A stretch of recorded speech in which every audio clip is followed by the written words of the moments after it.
at napuwersa lamang para idawit ako sa kung anumang anomalya sa bilibid, gamit ang panggigipit, blackmail, or marahil pati torture. Ang hindi ko mapapatawad ay ang mga nasa likod nitong pag-iimbento ng mga ebidensya laban sa akin. May araw din po kayo. And what is the situation now in the bilibid? I have received reports, very reliable, credible reports, of inmates and gang leaders being taken by the Special Action Force deployed at the bilibid for overnight interrogation sessions, reportedly taken to ISAF quarters, which can also be a euphemism for psychological torture. I'm referring to the overnight interrogation sessions, all in an effort to fabricate testimony that I received bribes from drug lords. The National Bilibid Prison under this administration is now a tropical gulag.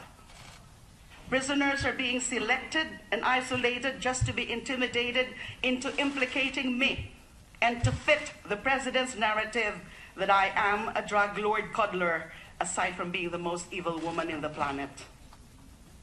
Sa puntong pong ito, nananawagan po ako sa Commission on Human Rights na magsagawa ng checking, inspection.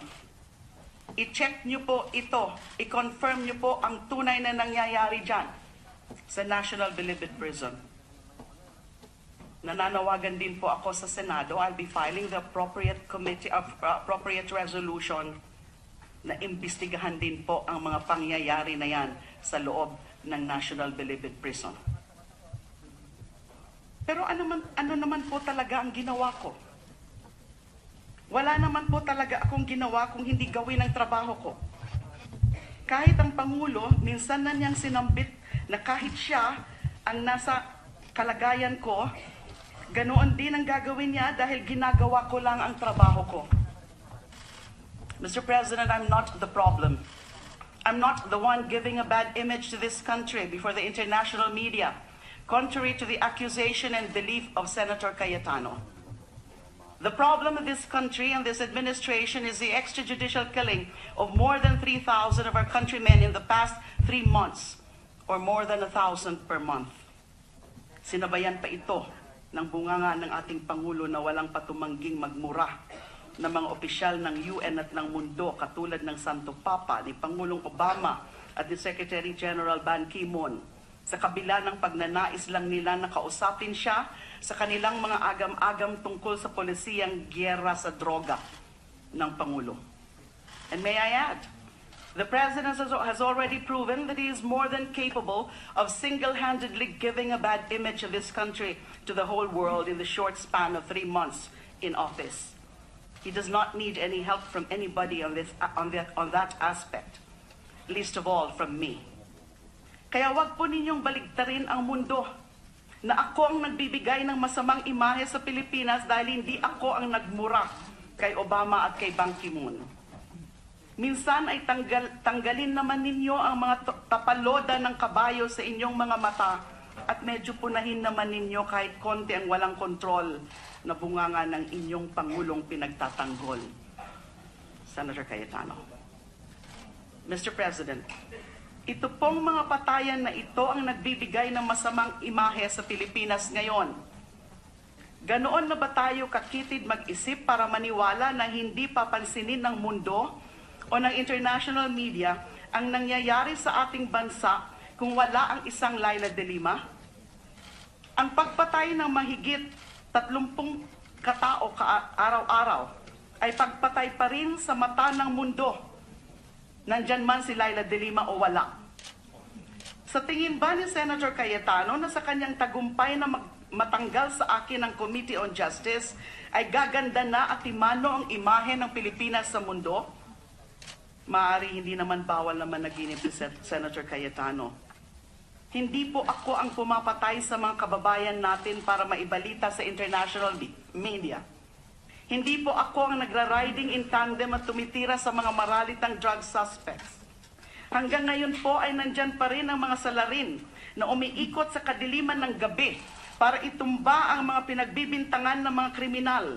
Totoo man silang kriminal o hindi. Maaring iilan sa kanila ay ang mga dating kasamahan ng ating witness na si Edgar Matubato sa Davao Death Squad. Gusto lang natin malaman kung may katotohanan sa haka-haka na ito upang sila ay tuluyan ng madakip at mahintuna ang patayan. There are criticisms from Senator Lacson and Senator Cayetano that I should have vetted the witness first before presenting him in the hearing. Mr. President, the vetting process of witnesses on the DDS has started since 2009, when as CHR chairperson I conducted the inquiry on the Davao Death Squad. At that time, we were able to interview and get statements from several DDS members who chose to talk but not to testify for fear of their lives. In fact, as early as 2009, Edgar Matubato has already been identified by one DDS witness as a companion of said witness in one of his DDS operations. Nagtutugma po ang ilang mga kwento sa kwento ng ating witness na si Edgar Matubato. Katunayan, noong 2009, may mga pangalan ng mga opisyales ng Davao City Police ang lumabas na mga miyembro ng DDS sa Heinous Crime Section ng DCPO, mga pangalan na binanggit na rin ni Matubato. Ang ilan po sa mga pangalan na ito ay ang mga sumusunod.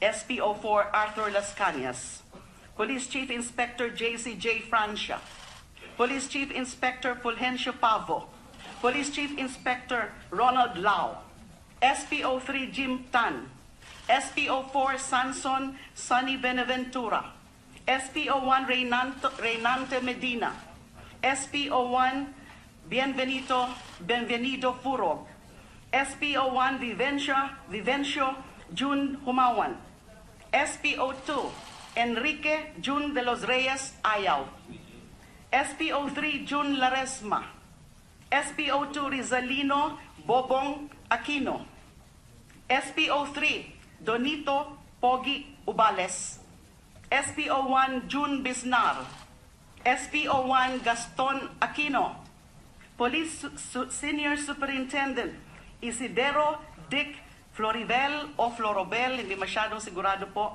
si Mr. Matubato, Police Senior Superintendent Ray Capote, Police Senior Superintendent Tony Rivera, Police Senior Superintendent Dionisio Abude, Bienvenido Laud, Alvin Laud, Rolly Engalia Arnold o Chavez. Yung ilan po sa mga pangalan na yan na banggit ni Mr. Matubato nung kanyang testimonya noong Huwebes. Yung iba naman po na banggit niya sa akin nung akin po siyang in-interview bago ko po pinaharap dun sa hearing na yan. Tandaan niyo po ang mga pangalan na yan at yung mga pangalan na yan, kung pwede po sana, kung nakikinig kayo, kung sino man sa inyo ang mga nakikinig, ay pag-isipan niyo na po, lalantad po ba kayo o magtatago na lang kayo. Mr. President, those names compose the core group of the so-called Davao Death Squad, according to witness Edgar Matubato. Malakas pong ebidensya ang testimonya ni Edgar Matubato. Hindi ito katulad ng drug matrix na nilabas ng Pangulo na walang gustong umamin sa NBI, PNP o PIDEA kung kanino galing sa kanila ang impormasyon na laman nito. Kung ang pamantayan ng ebidensya ni Senator Cayetano ay katulad ng drug matrix ng Pangulo na parang drawing lang ng isang 12 anyos na bata, di hamak na lampas-lampas naman ang testimonya ni Matubato sa pang 12 anyos na standard ng kanyang mahal na Pangulo. Kung minsan po talaga, ang pinakamahirap gisingin ay ang mga nagpapanggap na tulog. Mr. President, may mga binanggit na pong mga opisyal ng kapulisan ng ating witness. Nasaan na po ang mga opisyal na ito ngayon? Masarap pa ba ang kanilang tulog sa kabila ng mga binitawang testimonya ni Edgar Matubato? Kung nakakatulog pa sila, marahil sila ay inosente. Pero paano kung sila ay hindi inosente? The implication is that we have a group of serial killers and mass murderers right within the ranks of the organization which is supposed to protect and serve the people. I might be jumping to conclusions.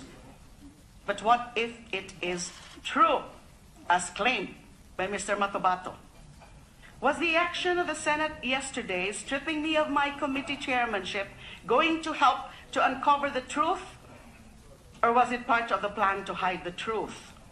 I hope it's not the latter. I still bear a great amount of respect for my colleagues. I believe that their action yesterday was born out of an honest desire to diffuse the unnecessary political complexion of the investigation by choosing a more, shall we say, neutral and non-controversial senator to lead the investigation. At this point, I'd like to sincerely congratulate Senator Richard Gordon for having been vested with the vote of confidence of the Senate and for accepting the burden of investigating the current phenomenon of extrajudicial killings. I believe in his capability to carry out a serious probe into these incidents and get to the bottom of the killings.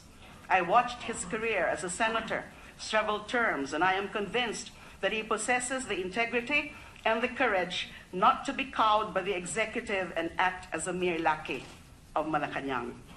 I believe that he is also capable of exercising that impartiality that Senator Cayetano has repeatedly drilled into our heads that I'm not capable of.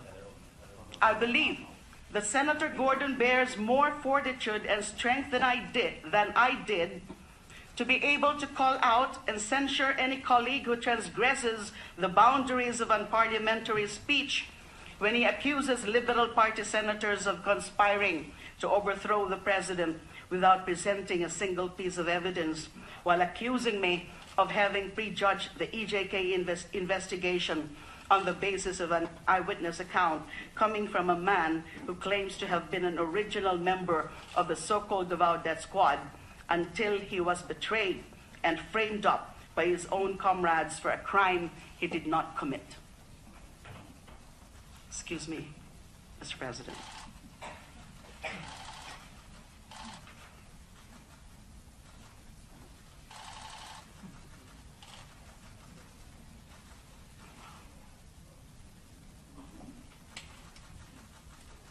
I am fervently convinced that with his experience and no-nonsense personality, Senator Gordon will be more able to throw out any attempt to badger, harangue, abuse, or otherwise malign a witness by misleading and forcing him to admit that the reason he is testifying is because he was recruited by the senators of the Liberal Party to trigger the ouster of the president and to put in Malacanang Vice President Leni Robredo, whom the witness admitted he barely knows.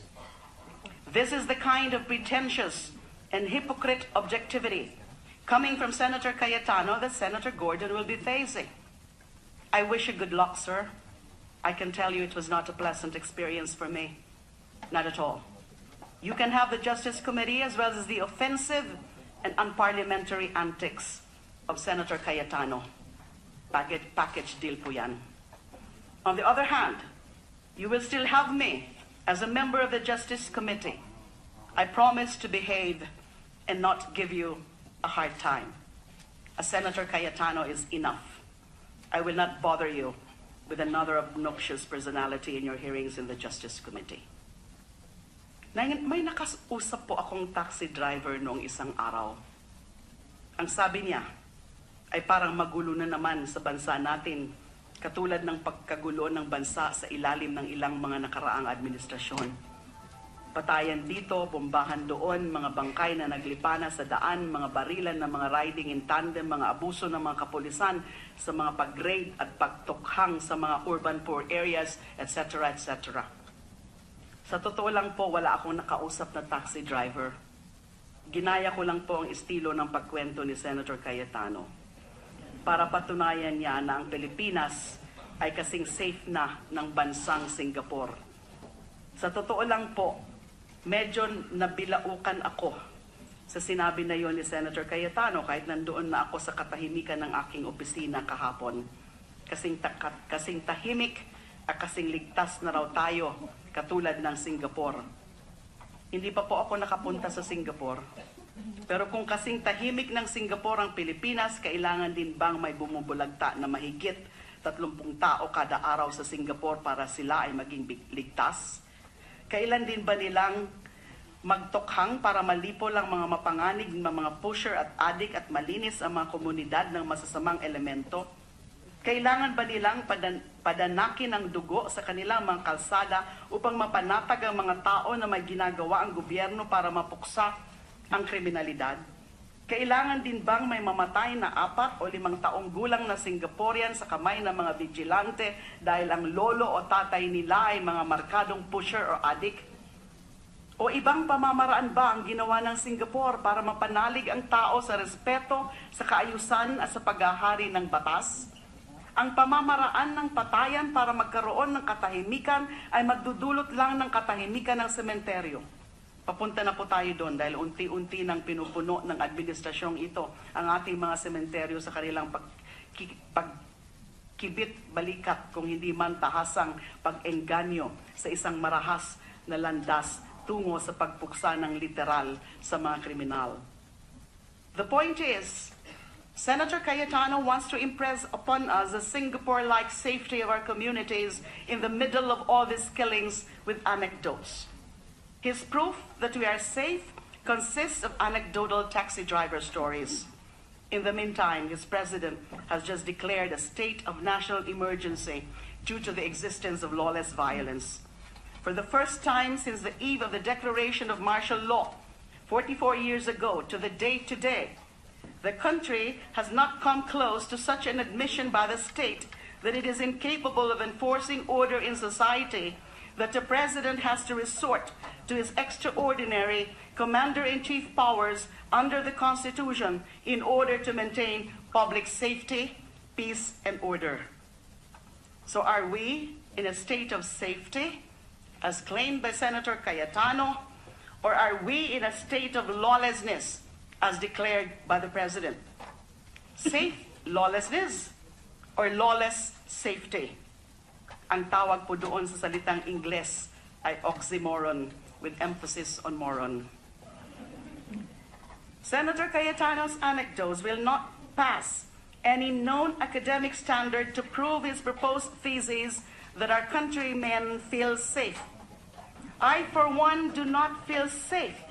What with the president unleashing the might and power of the whole executive branch, the other half of Congress, and 1/24 of the Senate to go after me and destroy me, a single senator from Bicol who wants nothing else in the world but to be and play with her dogs at home and to see that the killings stop and justice be done to those who already fell during the night. The next time Senator Cayetano recites his now famous anecdotes about how safe we are, maybe he can include my own story. Definitely it is not a story of being safe. It is a story of being the first target of a new McCarthyism in our time, of being singled out by the powers that be for daring to think differently and to advocate passionately for what one believes in. Matagal na po itong linya ng kanyang mga bayarang trolls sa social media. Kapag hindi ka pro Duterte, ikaw ay drug lord coddler, ikaw ay pusher, ikaw ay isang addict. Ito po ang bagong komunistang panakot sa ating panahon ngayon, ang addict. Kapag hindi ka sumamba kay Poong Duterte, ikaw ay addict, dahil addict lang ang hindi sumasampa kay Poong Duterte. Bakit po tayo nahantong sa ganito? Na ang mga nagnanais ng maayos at naaayon sa batas na laban sa kriminalidad ay mga nababansagan ng mga adik at nawawalan ng kalayaan na sumalungat sa pamamaraan ng tinatawag na pagbabago sa pamamagitan ng kaliwat kanang patayan. At ngayon na napapalapit tayo sa paghubad ng katotohanan na ang ganitong pangyayari ay naganap na sa Davao City, ay biglang i-declare na vacant ang committing dumidinig sa paksa ng patayan dahil lang sa sinabi ng pinakadakilang tagapagtanggol ng Pangulo sa Senado at sinigundahan ng isang senador na galing sa mga mahihirap na ngayon ay walang tigil na tinutukhang ng mga pulis. On a personal note, I do not know where all of this will end for me. In the midst of the House inquiry, the Ethics Committee complaint, the election protest, the DOJ persecution, and the President's attacks.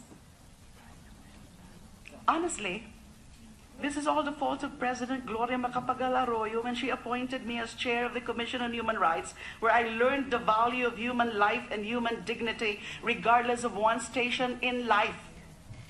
This is also the fault of President Benigno S. Aquino III, when he appointed me as Secretary of Justice, where I learned to fight the abuse of power, corruption, and have taken to heart the principle that peace is a work of justice. Ang kapayapaan ay bunga ng hustisya. Walang kapayapaan kung walang hustisya. Pasensya na po ang ating mga kababayan kung natuto ako sa CHR at sa DOJ na pahalagaan ang buhay ng bawat tao, ang karapatan na magkaroon ng paglilitis bago patawa ng karampatang kaparusahan, at ang seguridad ng lahat na maging tahimik sa loob ng kanilang tahanan. Gaano man po kaliit ang dampa, ang bawat tahanan ay palasyo ng namamahay doon. Yan ang itinuro sa atin sa batas. Kung gaano kabuo ang respeto ng mga polis na nagtutukhang sa Forbes Park at sa Dasmariñas Village, ganun din dapat ang respeto na pinapakita nila sa mga tinutukhang nila sa mga maralitang nakatira sa mga tabing ilog at estero. Mayaman man o mahirap, kapag tinukhang mo, dapat ay pantay-pantay. Huwag yung mga berdugong polis ang ipapadala sa mga dampa sa estero at mga polis na parang sumasali sa modeling contest ang ipapadala sa Forbes Park. Sasabihin na naman po siguro ni Senator Cayetano na hindi na naman mga nagmo-model na polis ang pinapadala sa Forbes Park. Figure of speech lamang po yun. Hindi dapat intindihin ng literal. I became CHR chair and DOJ secretary not because I sought those positions to which I was appointed. One can say that all these were all accidents of history. It is only this position that I hold now that I chose to work hard for, to get by tirelessly campaigning and eventually being elected by more than 14 million Filipino voters. Kaya mahalaga po sa akin ang posisyon na ito dahil katulad ninyo po, mga minamahal kong kapwa ko senador, pinagsikapan at pinaghirapan ko itong ipagkatiwala sa akin ng mga botanteng Pilipino. Ginagampanan ko lamang ang aking tungkulin bilang isang kandidato na humarap sa mga tao na may plataforma ng karapatang pantao at hustisya. Dahil minarapat nila na iboto ako sa pag-asang ang programang yon ang aking dadalhin dito sa Senado. Ito po ang programang dala ko ngayon, mga mahal kong kababayan na bumoto sa akin. Ninais ninyo na ito ang programang dalhin ko. Kung sa pagnanais kong isulong ang programang ito ay tatanggalin ako sa pagkapinuno ng Komite ng Hustisya at Karapatang Pantao, ay parang hinubad na rin nila sa akin ang mahalagang bahagi ng mandatong ito. Pero tatalima po ako sa desisyon ng Senado. Hindi naman dito natatapos ang laban. Nag-iba lang ang anyo at posisyon ng mga magkakatunggali. Pero malinaw pa rin ang adhikain at pananalig na sa bandang huli ang hustisya at karapatan ng bawat mamamayan ng mananaig, hindi ang dikta ng kapangyarihan. Sa Roma, noong unang panahon, pinagdiriwang ang mga general na magtagumpay na sumakop ng mga ibang bayan sa pamamagitan ng isang parada kung saan nakasakay ang general sa isang karyote na hila ng 40 kabayo habang papasok sa syudad ng Roma. Sa likod niya ay isang alipin na may hawak na ginintuang koronang laurel sa itaas ng ulo ng general. Sa kahabaan ng prosesyon, walang ibang ginawa ang alipin kung hindi bumulong sa tenga ng general ng mga katagang, respice post te, hominem te memento. Tumingin ka sa likod mo at huwag kalimutan na ikaw ay isa lamang tao. Hindi Diyos, tao. Tao ka lamang. Mr. President, my fellow senators, on the eve of the 44th anniversary of the declaration of martial law, we must remember that all power, no matter how seemingly absolute, is fleeting. What is permanent is truth and justice. Ang lahat ng kapangyarihan, gaano man kalawak ang nasasakupan, ay naglalaho rin sa panahon. Ang tanging nagtatagal sa habang panahon ay katotohanan at katarungan. Yan po ang sumpa ng mga may hawak sa kapangyarihan katulad natin. Maglalaho din yan sa daloy ng panahon. Pero ang katotohanan at katarungan ang mananatili. Katulad po ng sinapit ng Rehimeng Marcos noong 1986, ang lahat ng diktadura ay may hangganan din. Marahil hindi ngayon, pero ang panahon ng lahat ng may kapangyarihan ay may hangganan. Marami po sa atin ang pamilyar sa kwento na ito ng Roma tungkol sa alipin na nasa likod ng matagumpay na general na mananakop.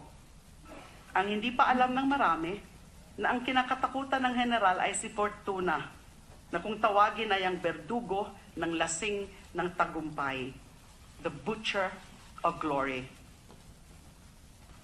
Meron na naman pong Roman terms dito para ho sigurado. May kodigo po ako na eksakto yung aking pagkakabikas. Iubetke eiusdem respicere similis medicina lingue ut sit exotara ot atergo fortuna gloriae carnifex. Pinagbabadyaan ng mga kataga ang matagumpay na general. Tumingin ka sa likod upang mapaamo mo si Fortuna, ang berdugo ng lasing na tagumpay. Sa mga general ng tagumpay at kapangyarihan sa ating panahon, si Fortuna ay inyong kapalaran. Nagbabadya na ang lahat ng hawak ninyo ngayon ay maglalaho sa panahon. Mapaamo nyo man siya at siya pa rin ang kikitil sa inyong pagkalasing sa panandaliang kapangyarihan at tagumpay. Maraming salamat po. Thank you, Senator De Lima. Majority Leader.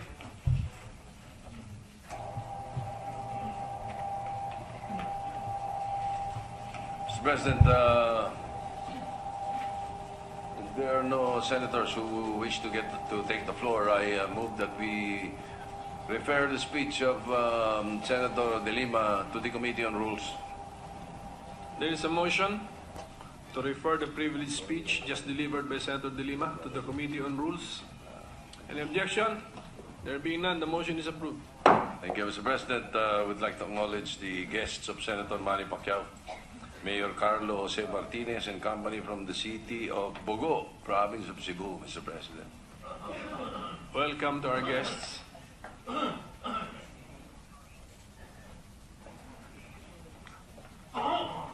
We have a 1-minute suspension, Mr. President. Any objection? There being none, session is suspended.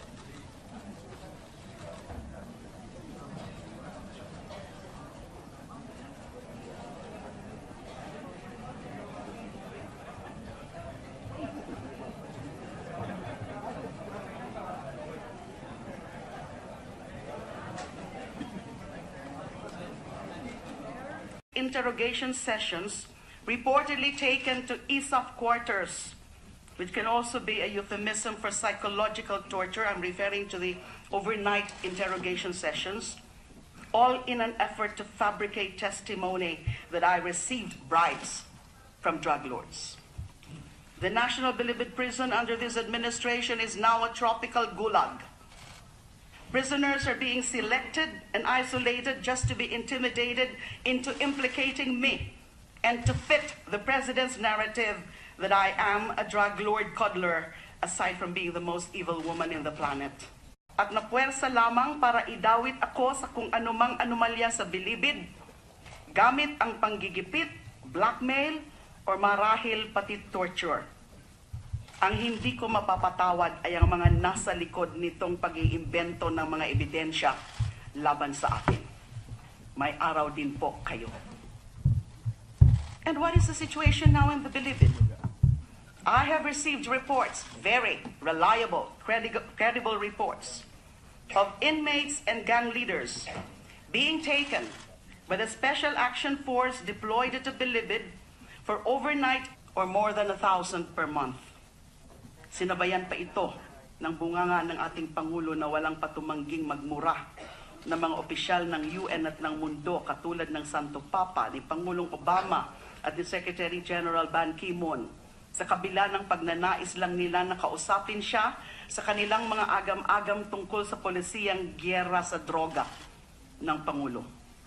And may I add, the President has already proven that he is more than capable of single-handedly giving a bad image of this country to the whole world in the short span of 3 months in office.